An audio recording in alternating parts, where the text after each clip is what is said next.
ஒரு நாள் ஒரு தேவனுடைய மனுஷன் ஒரு ஆராதனைக்கு சென்றார். அப்பொழுது தன் நண்பனை பார்த்து சொன்னார், நண்பா, இப்படி ஒரு சர்ச்சில் ஆராதனை நடக்கு, சண்டே சர்வீஸ், நீ வா போவோன்னு சொன்னான். அவன் சொன்னான், நான் இன்றைக்கி வேலைக்கு போனால் எனக்கு 500 ரூபா சம்பளம் கிடைக்கும், நீ தருவியா? அவன் சொன்னான், நான் 500 ரூபாயும் தரேன், உனக்கு சாப்பாடும் வாங்கி தரேன் வான்னு சொன்னான். அந்த நண்பன் 500 ரூபா கிடைக்குன்னு சொல்லி புறப்பட்டு வந்தான். மத்தியானம் ஹோட்டலில் நல்ல சாப்பாடும் வாங்கி கொடுத்தார். முதல் நாள் வந்தபோது எல்லாரும் ஜெபம் பண்ணுகிறதை கண்டு ரொம்ப சந்தோஷம் அவனுக்கு. அப்படின்னு சொன்னால் எதுக்கு சந்தோஷம்னு சொன்னால், எல்லாம் பைத்தியக்கார கூட்டம், என்னெல்லாமோ சொல்லுது, கையை கொட்டுது, என்னெல்லாமோ பேசுது அப்படின்னு சொல்லி பரியாசமாக அவனுக்கு இருந்த அந்த பரியாச சந்தோஷத்தில் எல்லாரையும் பார்த்துட்டு கிண்டலும் கேலியுமா நடந்து போயிட்டு இருந்தான். அடுத்த வாரம் வந்தது ஞாயிற்றுக்கிழமை. நண்பன் அழைத்தான். மறுபடியும் நண்பன் வந்துட்டான். எதுக்கு? 500 ரூபா கிடைக்குது, ஹோட்டலில் நல்ல சாப்பாடு வாங்கி தரான், போவோன்னு சொல்லி வந்தான். வந்து ரொம்ப சந்தோஷமாக வந்து உட்கார்ந்துருந்தான். ஏன்னா 500 ரூபா சாப்பாடு. அது மட்டும் இல்லை, எல்லாரும் என்னெல்லாமோ சொல்கிறாங்க. அப்படி அவனுக்கு அப்படியே மயங்கி இருக்கிறாங்கப்பா. இது எல்லாம் பண்ணுறதெல்லாம் பார்த்து ஒவ்வொருத்தராக பேசுகிறத, கைகொட்டி துதிக்கிறத, அந்நிய பாஷை பேசுகிறத, ஆவியில் நிரம்பி பேசுகிறத அப்படி பார்த்து ரசிச்சுட்டு போனான். ரொம்ப சந்தோஷமாக போயிட்டான். 3வது வாரம் வந்தான். நண்பன் அழைத்து கொண்டு வந்தார். கடந்து வந்தபோது அவன் ரொம்ப சந்தோஷமாக வந்தான். மறுபடியும் இதைத்தானே நம்ம பார்க்க போகிறோம். எல்லாரும் கை கொட்ட போகிறாங்க, 3 4 பாட்டு பாடுறாங்க. அடுத்தது என்ன நடக்குது? கையை கொட்டி என்னெல்லாமோ பேசுகிறாங்கப்பா அப்படின்னு சொல்லி பார்த்துட்டு போகிறதுக்காக அப்படியே ஜாலியாக வந்தான், உட்கார்ந்தான். அந்த ஜெப வேலை வந்தது தான் தெரியும் அவனுக்கு. நடந்தது என்னன்னு தெரியல. அவன் ஒரு மந்திரவாதியோடு நடந்த ஒரு பையன். அவன் என்ன செஞ்சான்னு சொன்னால், அவன் தொழில் நன்றாக இருக்கிறதுக்காக மந்திரவாதம் பண்ணி தாயத்து கட்டி இடுப்பில் கட்டிட்டு வந்திருந்தான். அதுக்கு எத்தனை ரூபாயோ செலவு பண்ணி கட்டிட்டு உட்கார்ந்துருக்கான்.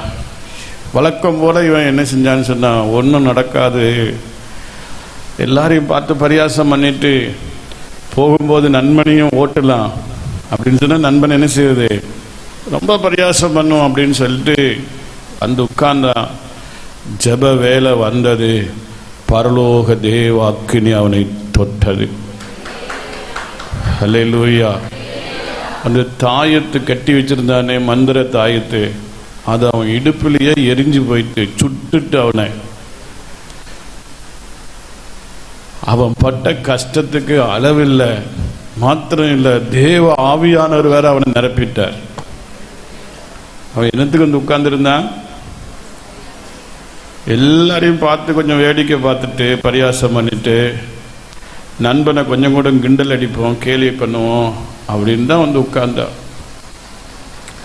இது போல சில நண்பர்கள் இருப்பாங்க உங்களுக்கும். கிண்டல் பண்ணுற, கேலி பண்ணுற, பரியாசம் பண்ணுகிற. ஒருவேளை உங்கள் வீட்டில் உள்ள உங்கள் சகோதரங்களாக இருக்கலாம், உங்கள் புருஷனாக இருக்கலாம், அல்லது பிள்ளையாக இருக்கலாம், அல்லது சொந்தக்காரலாக இருக்கலாம், அயலகத்தாராக இருக்கலாம். வெட்கப்படாதீங்க, பயப்படாதீங்க, கூட்டிகிட்டு வாங்க. கர்த்தருடைய அக்கினி அவர்களை தொடும். கர்த்தர் அவர்களை விடுவிப்பார், ரட்சிப்பார்.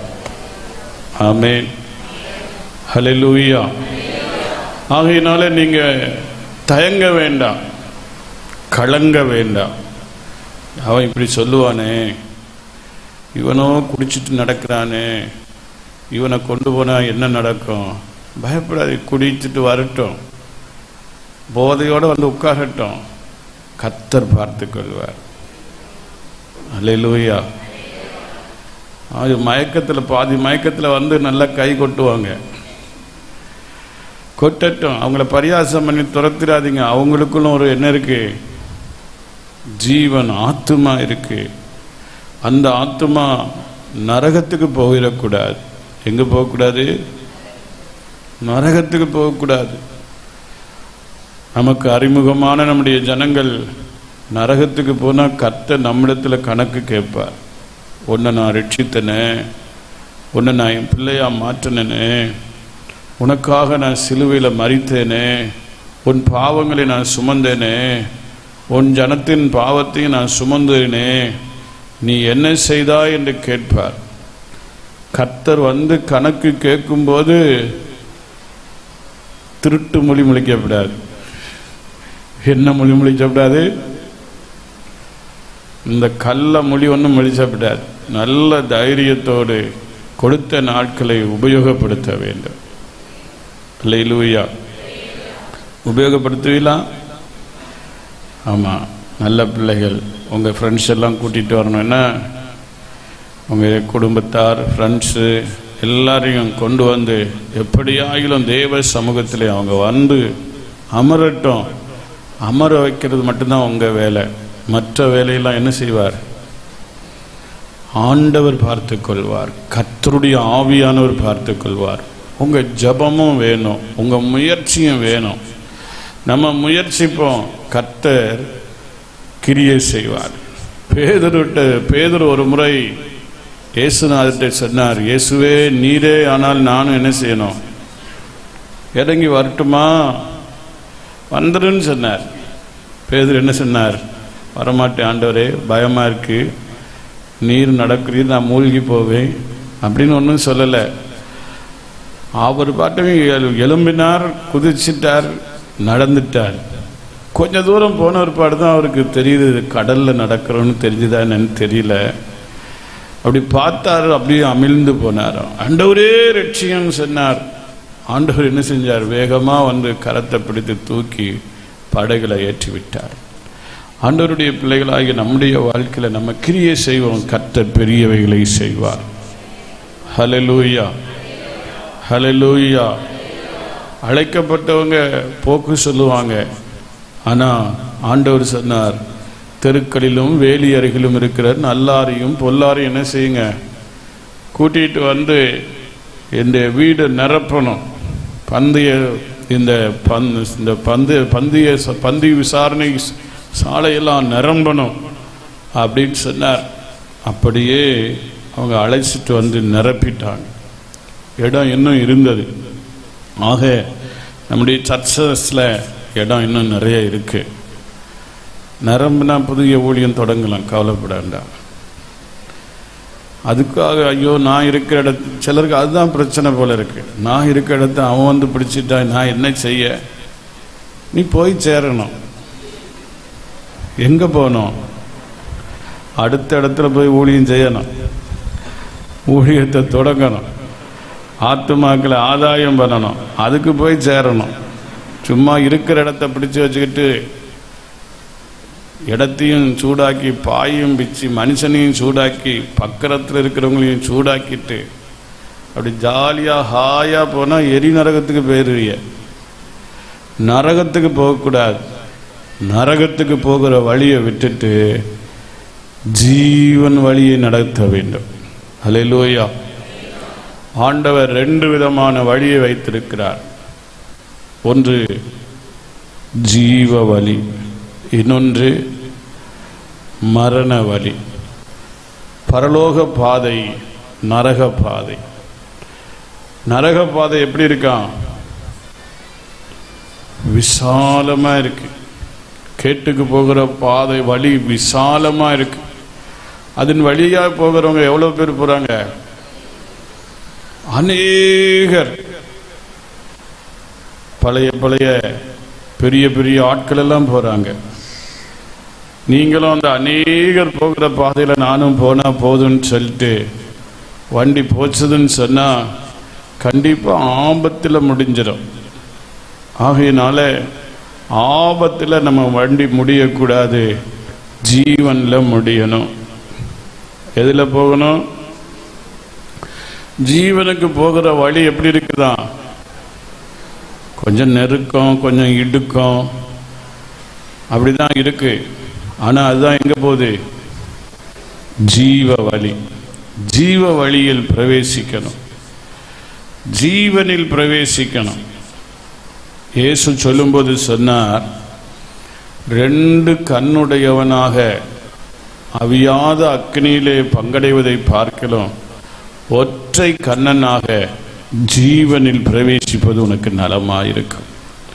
2 காலுடையவனாக அந்த அவியாத அக்னியுள்ள கடல்லே பங்கடைவதை பார்க்கலாம், ஒற்றை காலுடையவனாய் ஜீவனில் பிரவேசிப்பது உனக்கு நலமாயிருக்கும். அல்லேலூயா. 2 கையுடையவனாக நீ நரகத்துக்கு போவதை பார்க்கலாம், ஒரு கையுடையவனாக நீ ஜீவனில் பிரவேசிப்பது உனக்கு நலமாயிருக்கும். அல்லேலூயா. ஆக நம்முடைய வாழ்க்கையில நம்மை அழிவில் அமிழ்த்தும்படிக்கு நம்மிடத்தில் போராடுகிற மாமிச சுபாவங்கள் எல்லாம் என்ன செய்யணும்? அழித்து போடணும், அழித்து போடணும். இன்றைக்கு நிறைய தேவ மக்களுடைய ஆவிக்குரிய வாழ்க்கையை நாசம் பண்ணுகிறது ஜென்ம மாமிச சுபாவங்கள். அந்த மாமிச சுபாவம் தேவனுடைய ராஜ்யத்துக்கு அந்நியர்களாய் மாற்றிக்கொண்டிருக்கிறது. ஆண்டவருடைய பிள்ளைகளாகிய நம்முடைய வாழ்க்கையில் அது நமக்கு இடரலை ஏற்படுத்திவிடக்கூடாது. உன் கண் உனக்கு இடரல் உண்டாக்கினால் அதை என்ன செய்ய வேண்டும்? கை இடரல் உண்டாக்கினால் அதை தரித்து போடு, கால் இடரல் உண்டாக்கினால் அதை தரித்து போடு, கண் உனக்கு இடரல் உண்டாக்கினால் அதை பிடுங்கி போடு. அப்போ கண்ணை பிடுங்கினா காலை தரித்தா நடக்க முடியுமா? கேடு உண்டாக்கக்கூடிய பார்வையை உன்னை விட்டு விலக்கு. என்னது? உன் ஆத்துமாவுக்கு கேடு உண்டாக்கக்கூடிய பார்வை, ஆத்துமாவை கரைப்படுத்தக்கூடிய செல்போன், அநேக விதமான தேவையில்லாத காட்சிகள், படங்கள், தேவையில்லாத தீமைகள், தேவையில்லாத அசுத்தங்கள், தேவையில்லாத இருளின் கிரியைகள் களைந்து போடணும். என்ன செய்யணும்? தரித்து போடணும், பிடுங்கி போடணும். அதைத்தான் நீங்க சொல்லியிருக்கு. கண்ணை பிடுங்கினா இப்ப யாருக்கு? எல்லாம் 2 கண்ணையும் பிடுங்கிட்டு வந்து குருடனா குருடியா உட்கார்ந்துருக்க வேண்டியதான். அப்படி ஆண்டவர் சொல்லல. அந்த மாம்சத்தின் கிரியைகளை, கண்களின் இச்சை, ஜீவனத்தின் பெருமை, மாம்சத்தின் இச்சை, இதெல்லாம் எங்கென்று வந்திருக்கு? 1 யோவான் 2ஆம் அதிகாரத்தில் அந்த வசனத்தை வாசியுங்கள். 1 யோவான் 2ஆம் அதிகாரம் அதனுடைய 17, 18, 19 16, 17 வசனம். மாம்சத்தின் இச்சையும் கண்களின் இச்சையும்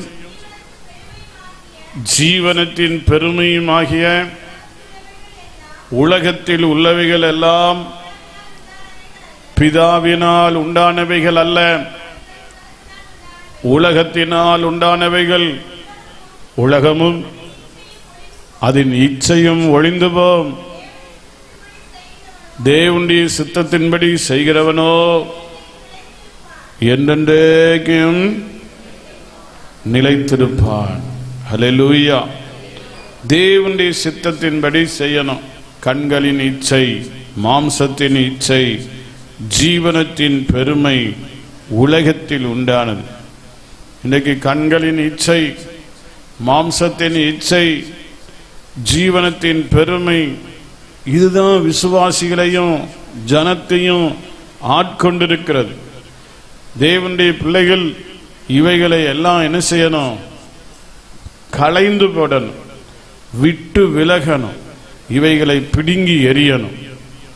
கண்ணை பிடுங்கி எரியணுங்கிறது அல்ல, அந்த தீமையான காரியங்களை பிடுங்கி எரியணும். அல்லேலூயா.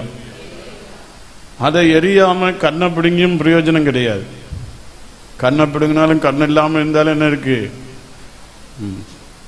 பலவிதமான தீமைகள், பலவிதமான அசுத்தங்கள், பலவிதமான கேடான கிரியைகள் மனுஷனை அடிமைப்படுத்தி கொண்டிருக்கிறது. இந்த அடிமைப்படுத்துகிற கிரியைகளை பிடுங்கி எறிய வேண்டும், களைந்து போட வேண்டும், அவைகளை விட்டு விலக வேண்டும். அல்லேலூயா. உலகத்தினால் உண்டானவைகள், உலகமும் அதன் இச்சையும் ஒளிந்து போகும், ஒளிந்து போகும், அழிந்து போகும். ஆனால் கர்த்தருடைய சித்தத்தின்படி செய்கிறவன் என்றென்றைக்கு நிலைத்திருப்பான். அழிவுக்குரியவர்களாக அல்ல, அழியாமையை உடையவர்கள், அழியாமையை உடையவராகிய கிறிஸ்துவை தரித்து கொண்டு ஓட வேண்டும். ஆண்டவருடைய வசனம் 1 கொரிந்தியர் 15ஆம் அதிகாரத்திலே நம்ம வாசிக்கும் போது அங்கே சொல்லப்பட்டிருக்கு, அழிவுக்கு உரியதாகிய இது அழியாமையும், சாவுக்கு ஏதுவாகியது சாவாமையும் தரித்து கொள்ள வேண்டும். ஹல்லேலூயா. 1 கொரிந்தியர் 15ஆம் அதிகாரம் அதனுடைய 53, 54 வசனங்களை வாசியுங்கள். அழிவுள்ளதாகிய இது அழியாமையும், சாவுக்கு ஏதுவாகிய இது சாவாமையும் தரித்து கொள்ள வேண்டும். அழிவுள்ளதாகிய இது அழியாமையையும், சாவுக்கு ஏதுவாகிய இது சாவாமையும் தரித்து கொள்ளும் போது மரணம் ஜெயமாக விழுங்கப்பட்டது என்று எழுதியிருக்கிற வார்த்தை நிறைவேறும். அல்லேலூயா. நம்முடைய சரீரம் அழிவுக்குரியது, ஆண்டவர் அழியாமை உடையவர். நம்முடைய சரீரம் எது? அழிவுக்குரியது. அழிவுக்குரிய இந்த சரீரத்தில் அழியாமையை தரித்து கொள்ள வேண்டுமா? அல்லேலூயா. ஆண்டவருடைய பிள்ளைகள் அழியாமையை நம்ம தரித்து கொண்டு தேவனுக்கு பிரியமாய் நம்ம வாழ வேண்டும். மாம்சத்தின் கிரியைகளை எல்லாம் களைந்து போட வேண்டியது அவசியமா இருக்கிறது. அல்லேலூயா. அதே 1 கொரிந்தியர் 15ஆம் அதிகாரம் 44வது வசனத்திலிருந்து சில வசனங்களை வாசியுங்கள். ஜென்ம சரீரம் விதைக்கப்படும், ஆவிக்குரிய சரீரம் எழுந்திருக்கும். ஜென்ம சரீரம் உண்டு, ஆவிக்குரிய சரீரம் உண்டு.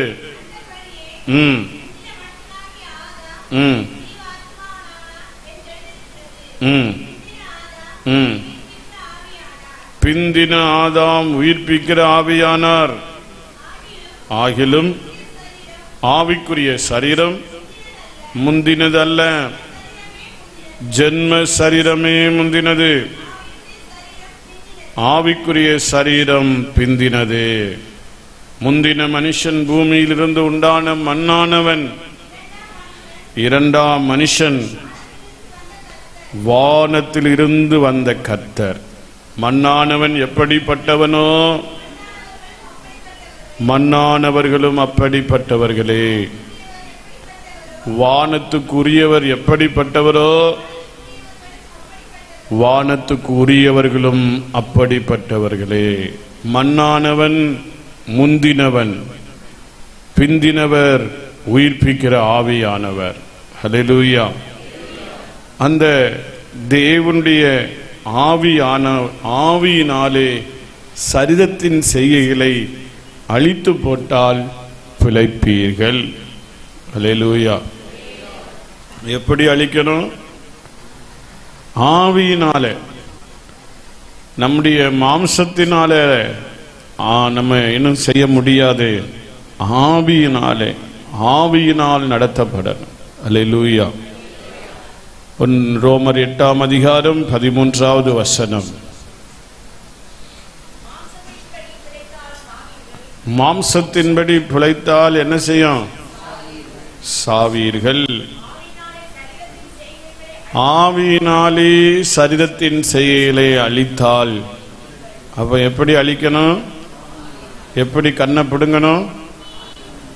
கையை எப்படி வெட்டணும்? காலை எப்படி வெட்டணும்? கத்தி எடுத்து, வெட்டு கத்தி கொண்டு, இல்ல பாறைகோலை கொண்டு, இல்ல ஆண்டவர் சொன்னார், ஆவியினாலே. ஆவியினாலே எவர்கள் தேவனுடைய ஆவியினால் நடத்தப்படுகிறாங்களோ அவங்க தான் யாரு? தேவனுடைய ஆவி நமக்குள்ள வாசமா இருந்தால் சரீரமானது பாவத்தின் நிமித்தம் எப்படி இருக்குமா? மரித்ததாக இருக்கும். அல்லேலூயா. அதே ரோமர் 8ஆம் அதிகாரத்தில் அந்த வசனத்தை வாசியுங்கள். அதாவது 9வது வசனத்திலிருந்து சில வசனம். ரோமர் 8:9 சில வசனங்கள். தேவனுடைய ஆவி உங்களில் வாசமாயிருந்தால் நீங்கள் மாம்சத்திற்கு உட்பட்டவர்களாயிராமல் ஆவிக்கு உட்பட்டவர்களாயிருப்பீர்கள். கிறிஸ்துவின் ஆவி இல்லாதவன் அவருடையவன் அல்ல. மேலும் கிறிஸ்து உங்களில் இருந்தால் சரீரமானது பாவத்தின் நிமித்தம் மரித்ததாயும் ஆவியானது நீதியின் நிமித்தம் ஜீவனுள்ளதாயும் இருக்கும். அல்லேலூயா. கிறிஸ்து உங்களில் இருந்தால் சரீரம் எப்படி இருக்கும்? பாவத்தின் நிமித்தம் மரித்ததாயும் ஆவியானது நீதியின் நிமித்தம் எப்படி? பாவத்துக்கு மரித்திருக்கிறோமா இல்ல பாவம் இன்னும் உயிரோடு இருக்கா? கண்களின் இச்சை, மாம்சத்தின் இச்சை, ஜீவனத்தின் பெருமை, ஊர் பெருமை, குடும்ப பெருமை, கோத்திர பெருமை, ஜாதி பெருமை எல்லாம் போட்டு ஆட்டி படைக்குது. நான் யார் தெரியுமா? என் ஜாதி என்ன தெரியுமா? என் கோத்திரம் என்ன தெரியுமா? எங்க ஊர் என்ன தெரியுமா? தூத்துக்குடி தான். தூத்துக்குடி உப்பளத்தில் இருந்துட்டு அடிக்கிற பெருமையை கண்டா எல்லாம் சொல்லுது, எங்க ஊர் இல்லாட்டா நீங்க எல்லாம் ருசியா இருக்க முடியாதுன்னு. அது ஒரு புறம் உண்மைதான், உப்பு இல்லா பண்டம். ஆனா பெருமை அடிக்கிறது தப்பு இல்லையா? நிறைய பேருக்கு பயங்கர பீத்த பெருமையும் ஓட்ட சாக்கம். நிறைய பேருக்கு ஒரே பெருமை பெருமை பெருமை. ஆகையினால் ஆண்டவருடைய பிள்ளைகள், கிறிஸ்து உங்களில் இருந்தால் சரீரமானது பாவத்தின் நிமித்தம் மரித்ததாயும் ஆவியானது நீதியின் நிமித்தம் ஜீவனுள்ளதாயும் இருக்கும். அன்றியும்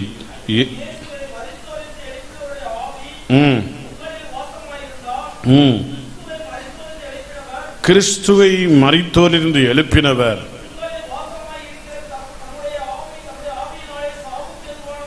உங்களில் வாசமாயிருக்கிற தம்முடைய ஆவியினாலே சாவுக்கு ஏதுவான உங்கள் சரீரங்களையும் உயிர்ப்பிப்பார். அடுத்த வசனம் கூட. ஆகையால் சகோதரரே, மாம்சத்தின்படி பிழைப்பதற்கு மாம்சத்திற்கு நாம் யாரும் இல்லை. கடன் வாங்கினா கடன் வாங்கினவனுக்கு நம்ம யாரு தான்? அடிமை. மாம்சத்துக்கு கடனா இருக்கக்கூடாது, மாம்சத்துக்கு அடிமையா இருக்கக்கூடாது, தேவனுக்கு அடிமையா இருக்கணும். இப்பொழுது நீங்கள் பாவத்தின் விடுதலையாக்கப்பட்டு தேவனுக்கு அடிமையாகிறதுனால் பரிசுத்தமாகுதல் உங்களுக்கு கிடைக்கும். முடிவு என்னது? நித்திய ஜீவன்ல பார்க்கணும். தூத்துக்குடியில மட்டும் பார்த்தா போதாது. தூத்துக்குடியில மட்டும் பார்த்துட்டு அப்படியே ரவுண்ட் அடிச்சுட்டு போனா சரிப்பட்டு வராது. நரகத்துக்கு போயிடுவோம்.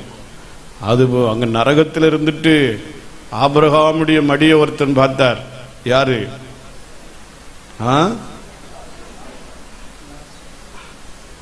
நரகத்தில் இருந்து பாதாளத்திலிருந்து ஆபிரகாமுடைய மடியை ஒருத்தன் பார்த்தா. யாருன்னு? மறுபடியும் லாசர் தானே சொல்றீங்களம்மா?